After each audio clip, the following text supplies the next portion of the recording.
Hey everybody, welcome back to this week's Let's Talk Q&A show. This is the weekly show where I answer all of your questions, and I like to waste no time up top, so we just dive right into the show. And our first question this week is from Sprazy110, and he said, Barnes & Nobles is having an Arrow sale, so do you have any film recommendations from Arrow? So Arrow is actually one of my favorite boutique labels. I just love their packaging, and they usually have some fantastic transfers. It's very rare that they miss on the transfer. They usually load it up with extras. So Arrow Video, one of the best boutique labels in my opinion. Yeah, Barnes & Noble's having the sale right now, and I do have some recommendations for you guys. They just came out on 4K Blu-ray at the end of last year, A Simple Plan, directed by Sam Raimi, and this movie is just incredibly underrated. It's definitely Sam Raimi's most underrated film. Stars Bill Paxton, Billy Bob Thornton, giving fantastic performances, and this is a movie you have to watch in the winter. It's the perfect winter movie. Most of the movie takes place in Minnesota. It's snowing out the entire time. Perfect time of the year to grab that on 4K. This came out about a year ago, the Conan Chronicles. Now, I don't know if they still sell the Chronicles set, but you could definitely buy Barbarian and Conan the Destroyer on their own, and they're both great 4K Blu-ray transfers. So if you like just Barbarian, you could just grab Barbarian. If you somehow just like Destroyer, you can grab Destroyer, or you can grab them both. I prefer Barbarian over Destroyer. Another movie that just came out on 4K Blu-ray just at the end of 2024 is Demolition Man. If you haven't grabbed this one on physical media, this is definitely the definitive edition on 4K Blu-ray right here. And, you know, they gave us the nice packaging, put the slipcover over the nice packaging. There's a poster in there. Just a great edition. And you also get, you know, the international cut, and you get the regular theatrical cut. So if you like the Pizza Hut edition or the Taco Bell edition, you got them both on here. And one of the best visual transfers that Arrow Video has ever done is Guillermo del Toro's Crimson Peak. The reason why I had this so high on my best of 4K Blu-rays releases last year is because of how good this movie looks. And again, it's another winter gothic horror movie. A lot of snow in this movie, so it's the perfect time of the year in January to be picking this one up on 4K Blu-ray. And then we got a couple that came out on 4K Blu-ray at the end of 2023. The Warriors. This is the first time I believe they actually did the slipcover over the hard box, and they had two different types of artwork, but I chose to go with this one right here. This is the original movie poster edition.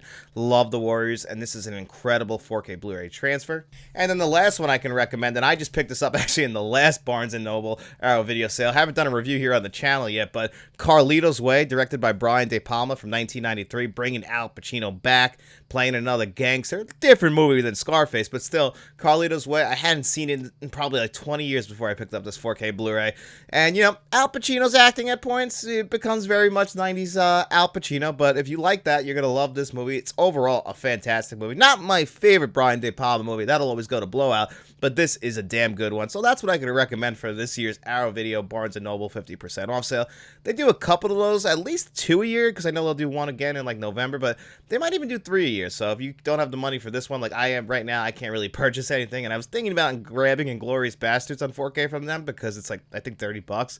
But I was just like, if it ends up being the same exact transfer as the Universal transfer, which I don't think it'll end up looking exactly the same. I'm sure they tuned it up, or at least I hope they did. If I do buy it and it is that Universal transfer, I'm going to feel like I got burns. But those are my recommendations for this year's Arrow Barnes & Noble 50% off sale, guys. And Bill Wisley said, what are your go-to items at Taco Bell? Speaking of Taco Bell's my favorite restaurant of all time. It's my favorite food. I know people think that's insane, but I'm a simple man with some simple taste, and I just enjoy a good chicken quesadilla from there. When the quesaritos are out, which I think you can only order them online, I love the quesarito. I used to be a huge fan of the volcano menu, and they teased me. I think it was either last year or 2 years ago. They brought it back, and they only brought it back for a month. It used to be a permanent thing where you can get a volcano nacho, a volcano burrito, a volcano taco.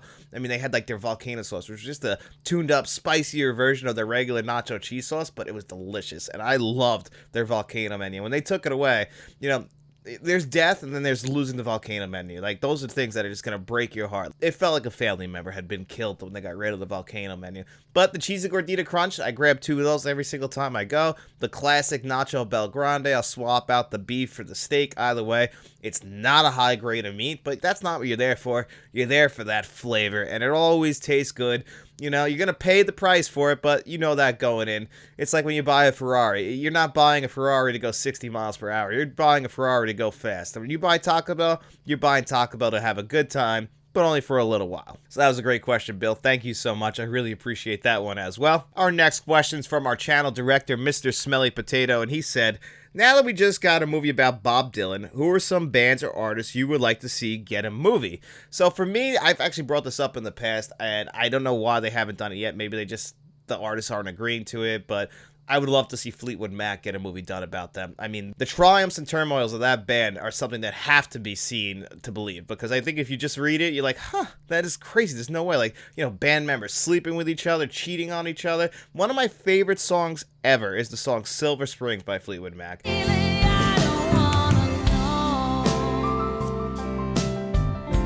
And Stevie Nicks is singing most of this song, and then she's singing it right to Lindsey Buckingham, who she used to have a relationship with. They used to date. You know, they joined the band together because they were dating. And Stevie Nicks said that Lindsey Buckingham cheated on her, and she wrote that song. And I mean, how crazy is it that basically Lindsey Buckingham plays on this song, sings this song, while she stares at him singing the song about how, you know, you could have had me, but you cheated on me, and now you'll always live with the regret of you lost the one that would have loved you better than anyone else. I love that song just because the message behind it. It's also just a beautiful song.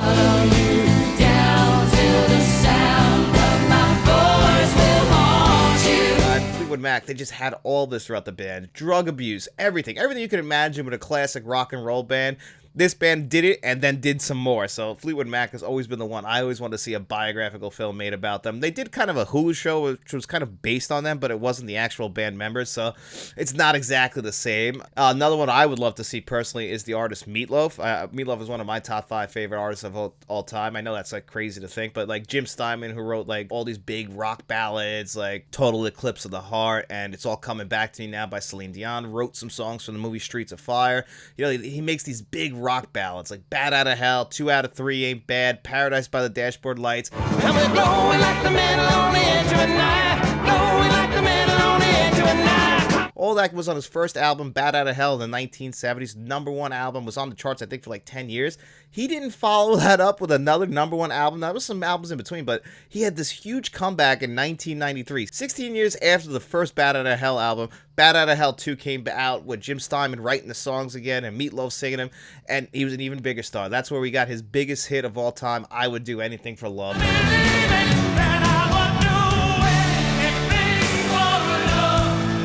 And that's one of my favorite songs ever. The album is great. Bad Out of Hell 2, 1 and 2 are fantastic albums. 3's, yeah, it's not as good. Still, I love the original Bad Out of Hell, and I love Bad Out of Hell 2. And because of that career that he's had and that big gap, I think that would make a fantastic film. Imagine we start the film, it's him like just getting started out, becoming that, because he's in Rocky Horror Picture Show as well, Meatloaf.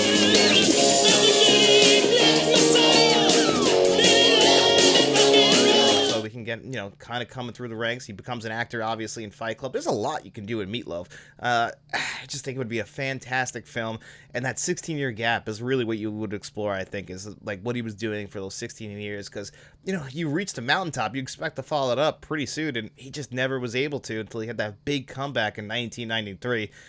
And it's crazy. That's why I've always just loved Meatloaf. He's one of my favorite artists of all time. You know, these music biographical films, they're all kind of the same. So, you know, we've already had the Queen one. Now we got the Bob Dylan one. We already had Walk the Line by the same director, James Mangold, who did A Complete Unknown starring Timothée Chalamet, who, you know, he gives a great performance. I love Walk the Line. Ray's a great movie. It's just we've seen so many of these, and I actually appreciate what they did with Complete Unknown, like kind of putting it in like a short span. I think when you try and tell like an entire artist's life story, that's why Dewey Cox is so funny, because it's making fun of these biographical films. Like, oh yeah, we gotta go hit all these movie tropes that these kind of follow. Very similar to like rom-coms. You know what you're going into. We're gonna see like these songs, like we're gonna see them creating these songs, and it's like, oh my god, how'd this happen? It's like one guy's playing the drums, and then it all just comes together within 40 seconds, which is ridiculously impossible. But still, those movies are always entertaining, and they're even better when you like the artist. So that's a great question. I really do appreciate that one. Thank you so much. And our next question is from Uncle Charlie, and he said, what is a 4K TV that you would recommend for someone with a $500 budget? So when it comes to TVs, like the mountaintop of TVs, I would say at this point are like the LG OLEDs. I have a C1 in here, and I have a C2 in my living room. I think they're up to like the C5 will probably be coming out this year. And then of course Sony also uses OLED panels, and I think Panasonic was talking about one of their new panels at CES. I didn't really dive too much into that, but like those are like the best. If you can get an OLED panel, that's always the best. And honestly, if you can get more than like $500, I always recommend right now like the Super Bowl Bowl's coming up in February. They're gonna drop the prices on like how I got this C1. They're gonna drop the prices on like last year's model, or if they even have some in stock 2 years ago model. Like they're gonna drop down to the lowest prices that you've ever seen, and that's the best time to grab these. Always wait a year, because I mean, for the most part, when it comes to the LG OLEDs, all they really do, whether it be the C or the G edition, is really like they adjust things on the inside, like as far as the operating system. They don't really necessarily adjust the panel. The panel's still going to be the same. Like this panel's the exact same as my C2 panel. I'm pretty sure it's the same as the C4 panel, so we're not changing too much there. So if you could wait, I always recommend getting either last year or 2 years ago model, and you could actually save quite a bit of money. You'll get it for way cheaper than you could have ever imagined getting that TV. Now, if you're really on a strict budget, Hisense is a great brand of TV to get. I had a buddy of mine who bought one. It wasn't as good as an LG C2 when he bought that, but he said for the price you get it for, they're fantastic. So Hisense is a very quality brand, and also Vizio. Like, I know some people are going to knock Vizio and be like, oh, you know, that's like a doorbuster brand, but I've had a couple of Vizios in my lifetime.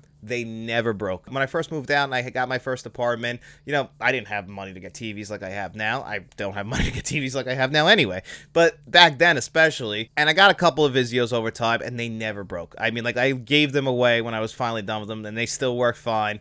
Whereas I bought two Samsungs, and both Samsungs had the exact same issue. They had power source issues where the TV would be on for like a minute or two, then it would turn off really fast and then turn back on, and it would only happen right at the beginning. The exact same problem. So that's why I stay away from Samsung, and I can never recommend Samsung. Now, you know, there are people who've had issues with LGs or Sonys where I didn't have issues with them. The other brand I always love is Sony. Before I got into LG, I was always grabbing Sonys because I love the colors on Sonys.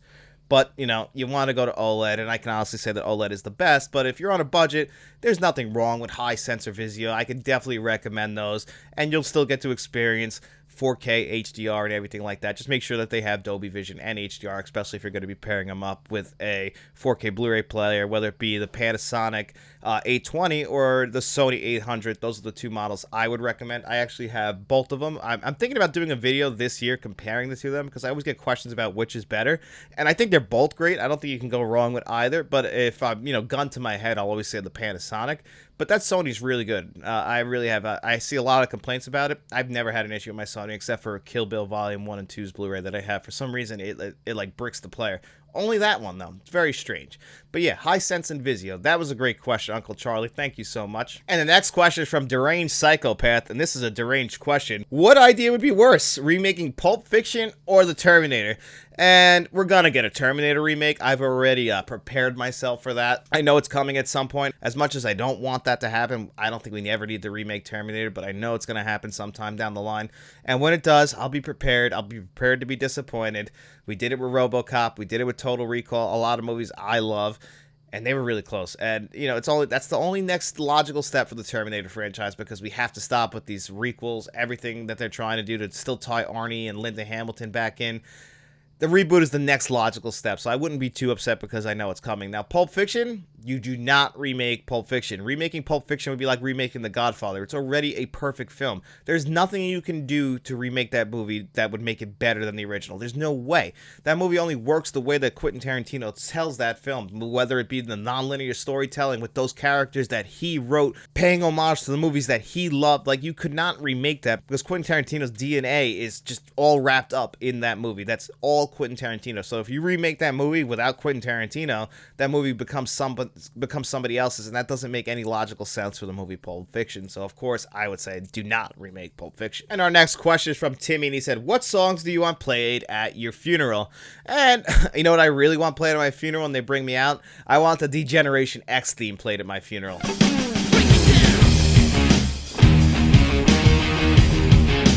I think that would be perfect. Everybody loves Degeneration X. Break it down. Or you could even do Shawn Michaels' Sexy Boy. I think I'm cute. I know I'm sexy. I've got the look.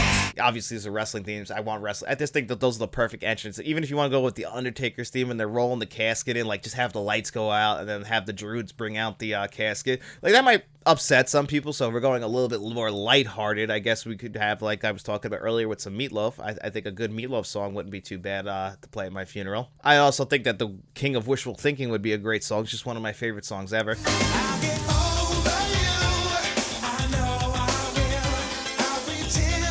think that one would be a lot of fun to play at my funeral also. But let's stick to the wrestling themes. I want the people at my funeral to enjoy themselves. And it's funny because I'm probably not going to have a funeral. What I really want to have happen to me when I die is I want to be stuffed. I don't know if they can do that with humans, like take my body to a taxidermist, get me stuffed. And I always wanted to be placed in like a booth at a Taco Bell. That way it's like, hey, this is Taco Bell's biggest fan. And you can sit next to them, take a picture of them, and just be me stuffed there. And if I can't be stuffed, then I want to be either turned into a fur coat or thrown out with the trash. Like, I don't want my family to have to spend too much money unless it's going to be for something that's going to get a laugh out of people. I always want the laugh. Even after I'm gone, I want people laughing. And this actually ties in pretty well to our next question. And this is from Haunted Pillowcase, and they wrote, if heaven does exist, what would be your perfect idea of it? And as the movie junkie that I am, my perfect heaven is just simply a movie theater where I can watch any movie I want. I'm talking like I walk into the movie theater, there's nothing else. It's like a Dolby Theater, the best system you could ever imagine. And I'm hoping that all my friends and family are there and we can hang out and watch movies. Now, I'm sure that their idea of heaven is not sitting down and watching movies all day, but for me, that is heaven. Like, that's really what I work towards every single day in my life. Is like, I just want to be able to relax at the end of the day and put a movie on because that's my safe place. That's why I love going to the theater so much, because for 2 to 3 hours, you can turn your brain off. Like, not turn your brain off, but you can invest in a movie and just kind of forget that the outside world exists. And as adults, we really need that. There's a lot of stress and anxiety in this world, and you just want to kind of go in there and enjoy a film for a little while. And when I go to heaven, that's what I expect it to be, is just full relaxation, just enjoying every single one of my favorite movies. Obviously, we're going to get in there. We're going to put the Terminator on with its brand. I'm hoping that the scan in heaven's even a little bit better than the scan we have down here. I assume they would fix it a little bit more up there. I think even all the bad 4K scans will be fixed up there. I hope so, at least. Or at least I could talk to the people who did those transfers. But that's kind of what I'm expecting if heaven does exist. I'm hoping that I'm able to do what I want. I hope I'm not working. I really hope that heaven doesn't include, you got to put in your time like you do down here, because that would be ridiculous, and I feel like I would have been sold a lemon.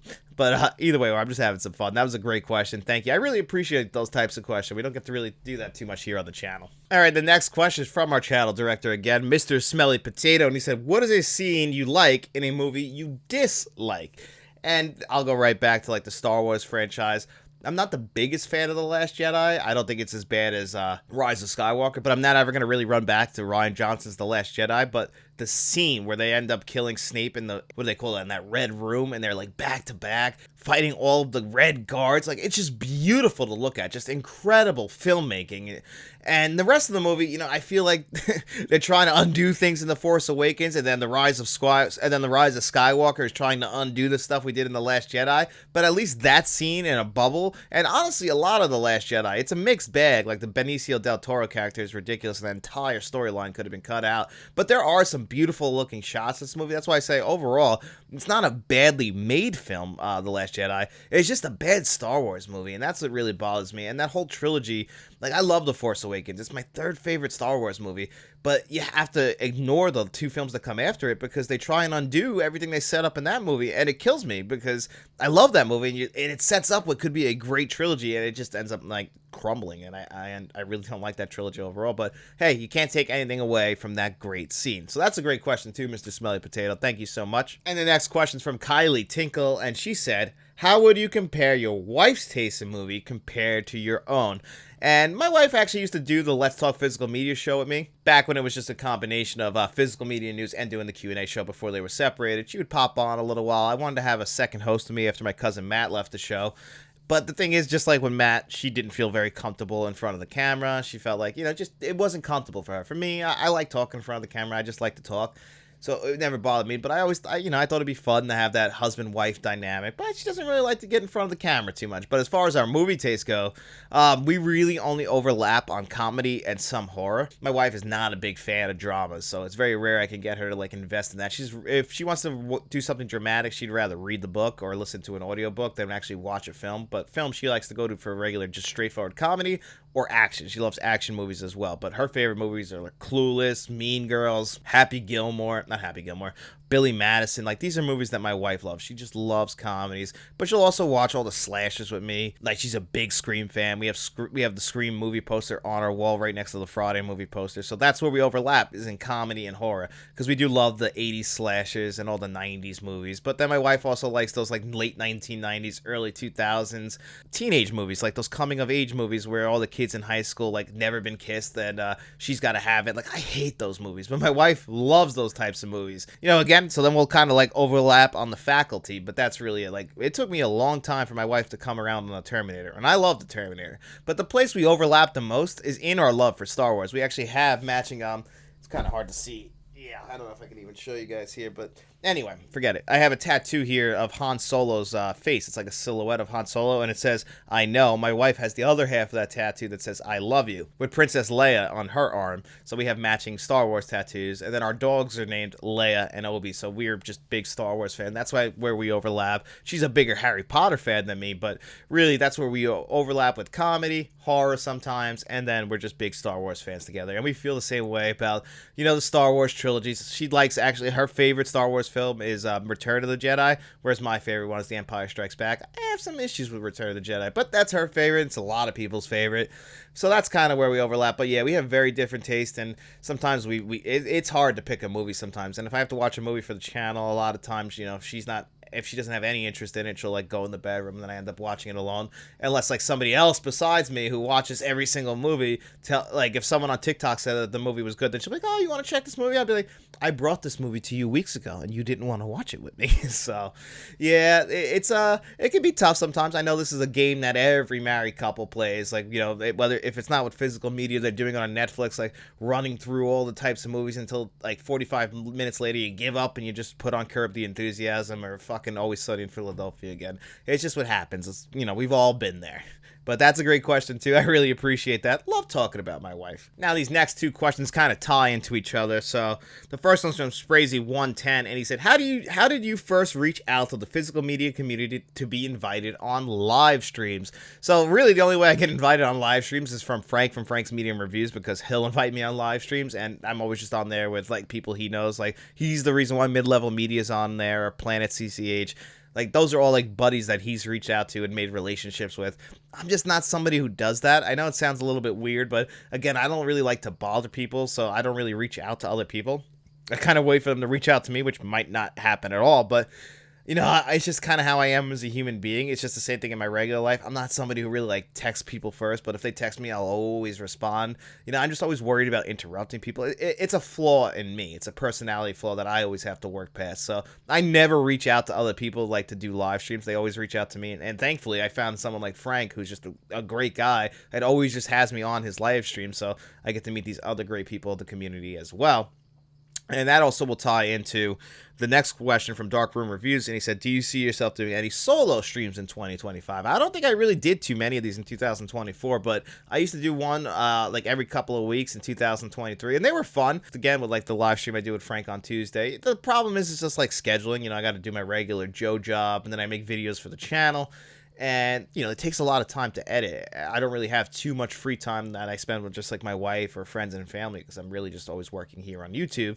And, you know, maybe I throw a live stream in sometime this year. That way I don't have to like make a video or something, because like live streams don't have to be edited and then they kind of go up and replay. So maybe we'll do some in 2025. I would really like to. Again, it's just about, it's all comes down to, unfortunately, money. Like, I don't really have, I got to work to make money. So I have to still work a regular job. I don't get to watch movies and review them all day. That's the dream. That's like my all-time dream, is to become a full-time film critic. I would review every single thing in the world if I could do that full-time, but that's not the way the world works, unfortunately. Money is the root of all evil, and money is a necessity to live, so got to make that first. So, you know, hopefully we can do some live streams in 2025. It's absolutely a goal of mine, but we'll just have to wait and see. Thank you for that question, Dark Room Reviews, and thank you, Sprazy110. Make sure you guys check out Dark Room Reviews YouTube channel. I don't think you guys will be disappointed. And speaking of people on YouTube, Lorenzo Harris, man of God, asked, who are some of your favorite physical media YouTube channels to watch? So, over the last couple of years, I've made some relationships with people who actually used to just follow this channel and then started YouTube channels themselves, and I watch them for the most part. Like Frank from Frank's Medium Reviews. Frank was just a guy who used to follow this channel, and that's how I met him, and then he started his own YouTube channel, and then it's blowing up. I'm so happy for Frank, and his videos are fantastic. Make sure you guys check out Frank. The Original Fuzz. I don't know if you guys know about The Original Fuzz, but not only does he make like top 10 lists like of great like movies that I love, but he'll also give you some information, like even if you want to know about disc rot, all that kind of stuff, go over to him. Like, he does his Back to Basics series where he like talks about physical media collecting. And he's perfect for this. And not to mention, Fuzz also just has a great personality and just a really nice guy.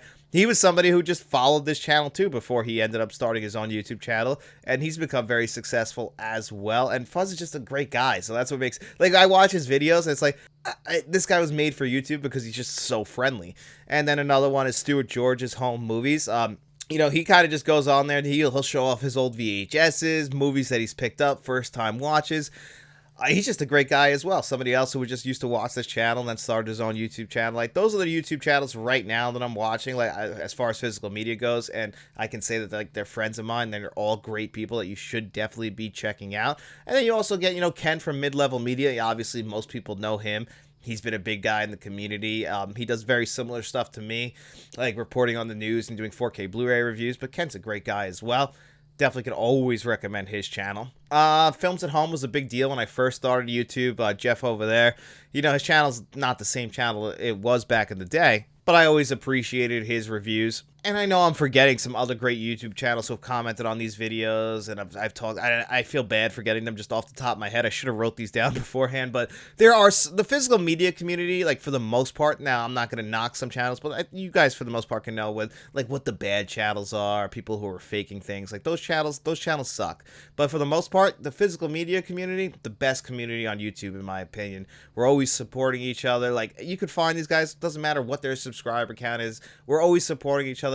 I feel like we're always trying to lift each other up. And I've also met some of the some great people out there just here on YouTube talking movies, because I don't get to really talk movies and physical media in my regular life because not many people care about it. Another one is 20th and 21st Century Films. James over there, he usually reviews all of the Criterion movies that come out on 4K Blu-ray or Blu-ray, and he also does director's spotlight videos. I've been following. He was one of my first supporters here on YouTube. I remember him commenting on a video when I had like 300 subscribers, and his channel was probably like 1,000. Like, he's gotten way bigger as well. And James is just a fantastic guy too. So I try and praise. I would like to praise all these people because, again, they're all so nice, and that's always cool. Like, that's what I come to YouTube for. It's like, for the most part, like, yeah, the internet's filled with scum, but for the most part, there's some really good people out there, and without YouTube, I wouldn't have met so many great people. Like, I wouldn't have met my co-host of the Let's Talk podcast, Shamrock Balls, aka David, if it wasn't for YouTube. So there's a lot of great physical media channels out there, and I can recommend pretty much all of them.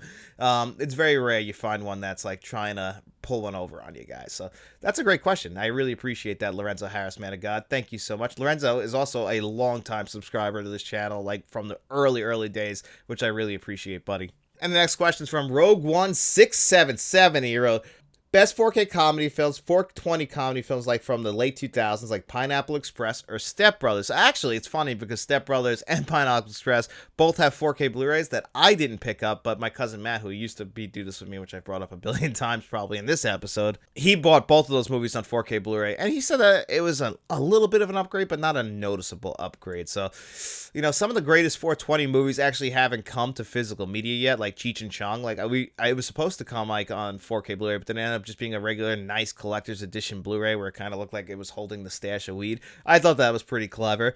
But as far as like my favorite 420 movies, like How High hasn't come to 4K Blu-ray. We've talked about the Friday trilogy. Those are definitely stoner movies, especially the first one, and that has to come to 4K Blu-ray because I wanted to watch Friday like this past week, and usually it's on Max, but if it's not on Max right now, you can only rent it, and I have the Blu-ray, but the Blu-ray is only the director's cut, and I don't like watching the director's cut, so I couldn't watch Friday. So let's hope that we get at least the first Friday on 4K Blu-ray this year. Jay and Silent Bob Strike Back. I went on the Jay and Silent Bob cruise, so I've always just been a big fan of what Kevin Smith does, and for the most part, he's a big guy who's like, he actually stopped smoking weed, but their brand is very stonerish, and I always appreciated them for that. So that's a great question. I like talking about some 420 comedies. We don't really get too many of these stoner comedies on 4K Blu-ray. Obviously, it's a very niche audience, but they're very, very funny movies. I can usually recommend them. And the next question is from Kevin Kruger, and he said, how would you rank the Denzel Washington movies in your Blu-ray collection? And believe it or not, I have a very disappointing Denzel Washington collection. Haven't picked up Glory on 4K Blu-ray, haven't picked up Training Day, but some of my favorite Denzel Washington movies haven't come to 4K Blu-ray, and I've been waiting for them, like He Got Game. That's just on Blu-ray in the double pack with 25th Hour. Talked about how much that bothers me. I really like the movie John Q.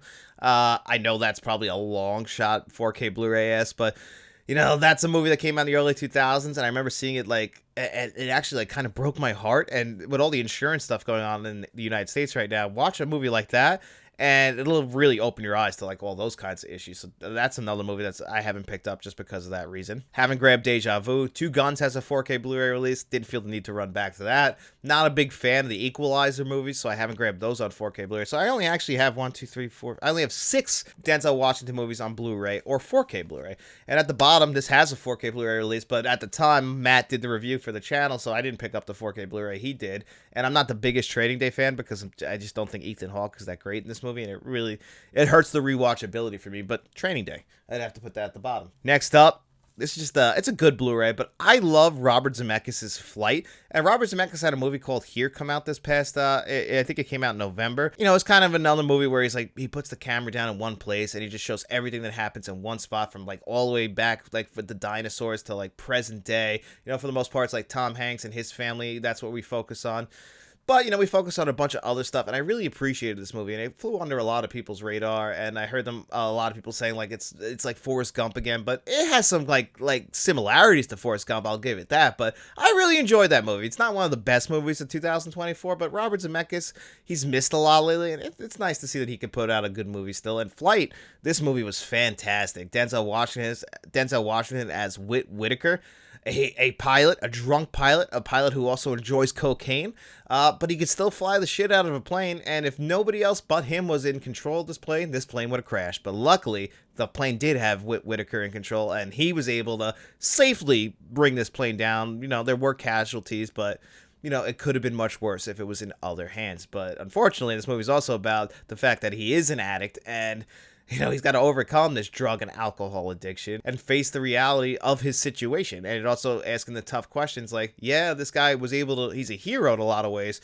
but he's also flying a plane drunk and high. Like, we can't have that despite the fact that it clearly worked in this situation. So it raises those tough morality questions, and it's a great film. Next up, I grabbed this. I remember it was like $5. Best Buy at the time had these nice slip covers. I have this for the Terminator as well. Man on Fire. This is a Tony Scott movie that came out in the early 2000s. A great revenge film, also starring Dakota Fanning. I always just thought this movie was fantastic. Also, very rarely do you ever see Mark Anthony in a movie. Next up, I got Devil in the Blue Dress. I believe that this was directed by Carl Franklin, who was the same guy who directed One False Move, which is also a great movie. Devil in the Blue Dress is a great noir film. This movie just looks hot when you watch this movie. It's so hot. Denzel gives a great performance in this movie. Tom Sizemore is actually good in this one as well, and it's a great Criterion 4K.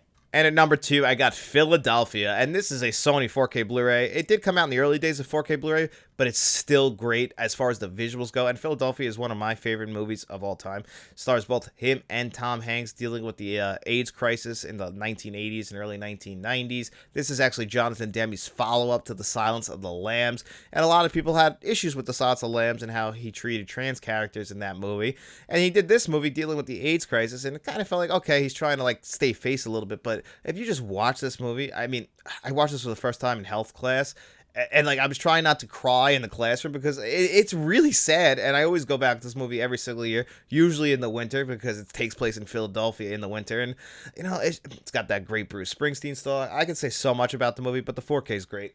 And then at number 1, no surprise, Criterion put out one of my favorite Criterion releases, Malcolm X, and Denzel Washington gives his best performance as the title character of Malcolm X in Spike Lee's best film. I know this is no surprise. I've talked about this film so many times and this 4K Blu-ray.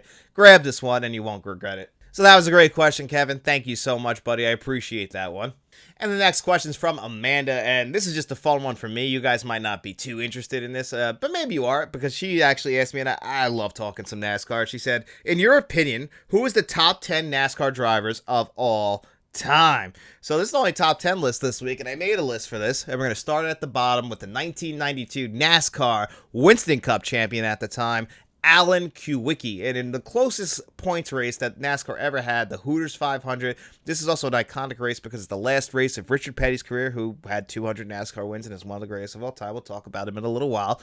But it was also Jeff Gordon, my all-time favorite driver's first ever start, and then Alan Kulwicki and I believe 4 other drivers were mathematically still involved in winning the championship, which was very hard to believe with the old point system, because today we have a playoff system. Back then, it was a full season point system that awarded consistency. And Alan Kulwicki won that championship, and he's one of the only owner drivers to win a NASCAR championship, which was unheard of, especially at that time.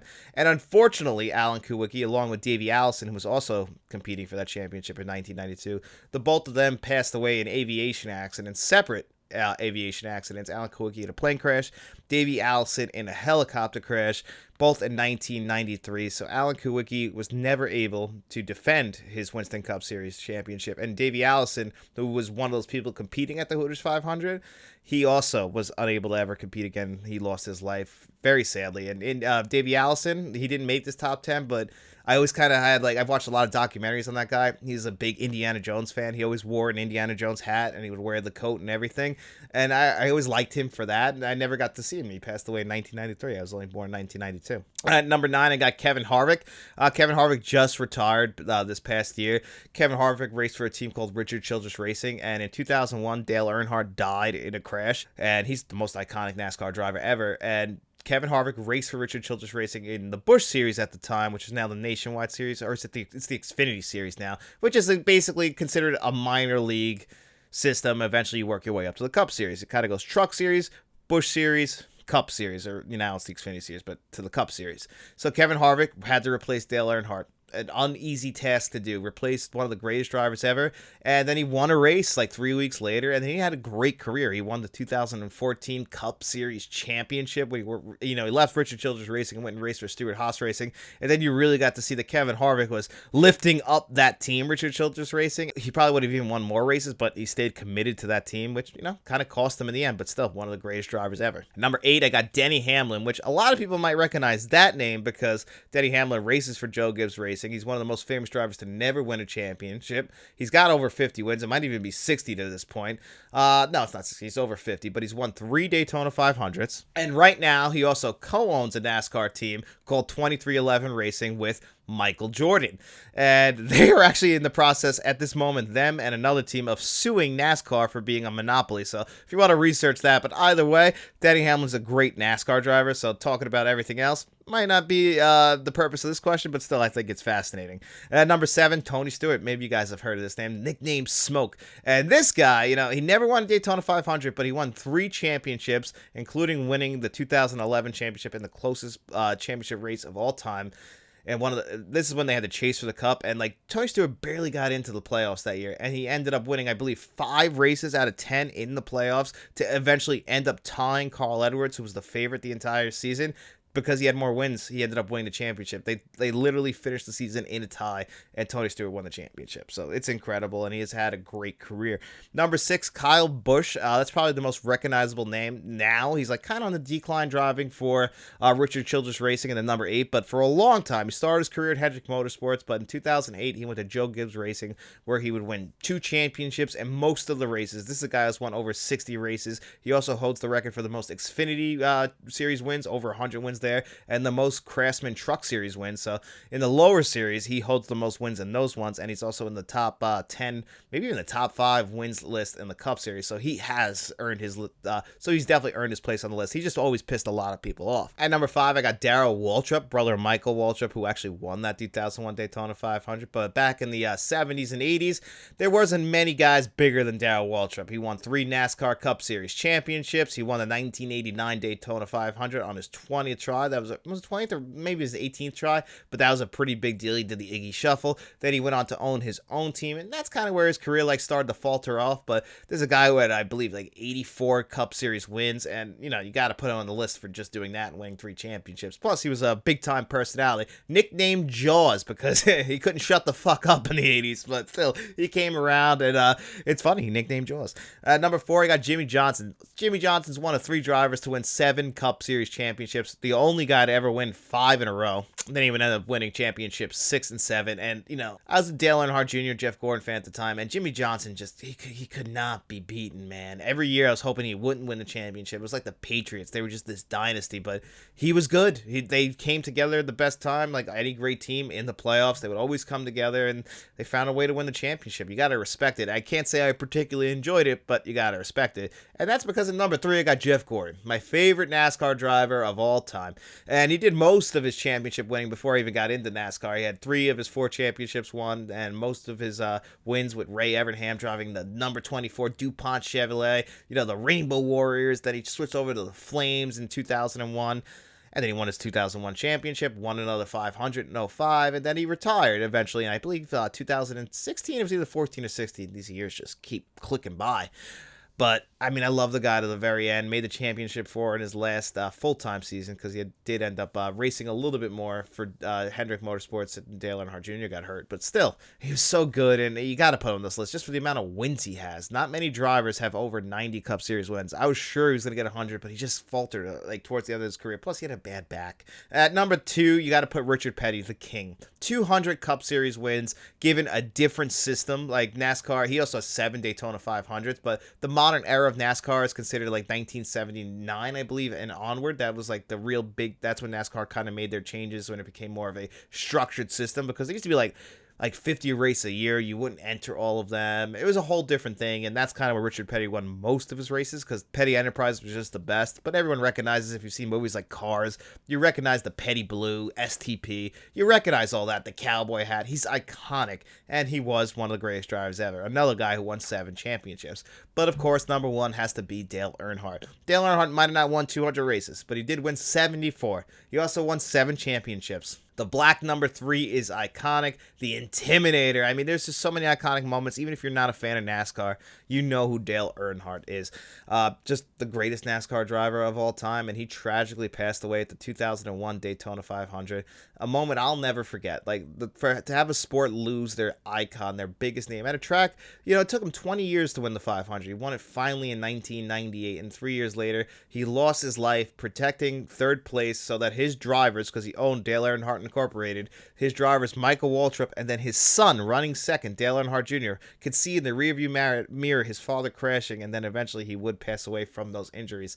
But he died protecting that line, and it's just so sad. But if you go back and watch those races, this guy, he was iconic, and he is the greatest NASCAR driver of all time.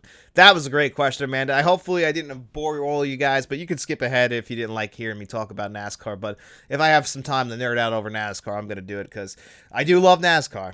Thank you, Amanda. I appreciate that. Emmanuel asks, what's your favorite movie to make it out of development hell? And the big one has to be Apocalypse Now, right? Because anything that could go wrong would go wrong while making Apocalypse Now. They even had to make a documentary called Heart of Darkness that you can actually get in the Apocalypse Now 6-disc set. So if you buy that new one on Lionsgate Limited, or you have that previous one, you can watch that documentary, which was made by Francis Ford Coppola's wife, documenting the making of that movie.